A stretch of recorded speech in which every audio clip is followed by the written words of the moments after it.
ચાલો બાળકો, તો આજે આપણે ત્રીજી પીડીએફ સાથે નવા વોકેબ્યુલરી વર્ડ્સ શીખીશું. તો શબ્દ ભંડોળમાં તમારું સ્વાગત છે. તો આપણે આજે કંઈક નવા વર્ડ શીખીએ જેનો મિનિંગ શું થાય છે. તો પહેલું છે, સૌથી પહેલાં છે જવાબ.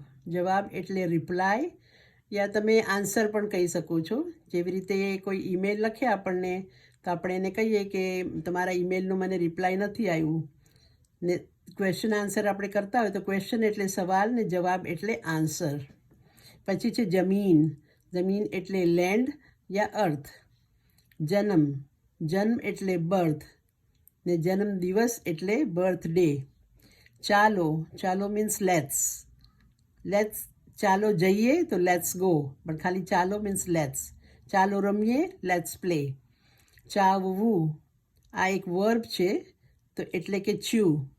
કાંઈ પણ આપણે ચાવવું, ચબાવવું. ઓકે. ચોર એટલે થીફ, પણ ચોરી એટલે થેફ્ટ. ઓકે. ચાલવું એટલે વોક, પણ ચલાવવું એટલે ડ્રાઈવ. ગરમ હોટ, ગરમી હીટ. ગરીબ પુઅર. હવે ઘડિયાળ એટલે વોચ પણ થાય છે અને ક્લોક પણ થાય છે. ઘડિયાળ હાથમાં પહેરીએ એને વોચ કહે છે અને દિવાલ પર લાગી હોય એને ક્લોક કહે છે. ખરીદવું ટુ બાય, ખરીદી બાઈંગ. કૂવો. કૂવો ઇઝ અ વેલ.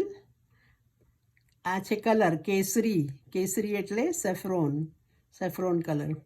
કરવું આ પાછું વર્બ છે અહીંયા, એટલે કે ડુ, ટુ ડુ. કર એટલે ડુ, કરવું એટલે ટુ ડુ. કાગળ. કાગળ એટલે પેપર પણ થાય છે અને લેટર પણ થાય છે. કલાક. કલાક એટલે આવર. આસમાની. આસમાની એટલે બ્લુ, એને વાદળી પણ કહી શકો છો, પણ આસમાની જે આસમાનનો કલર હોય છે એને blue. The sky is blue. આસમાની એટલે બ્લુ. અવાજ. અવાજ એટલે સાઉન્ડ પણ થાય છે અને વોઇસ પણ થાય છે. આપવું અગેન પાછું વર્બ છે. આપવું મીન્સ ટુ ગીવ. સમજ પડી તમને? ફરી મળીશું.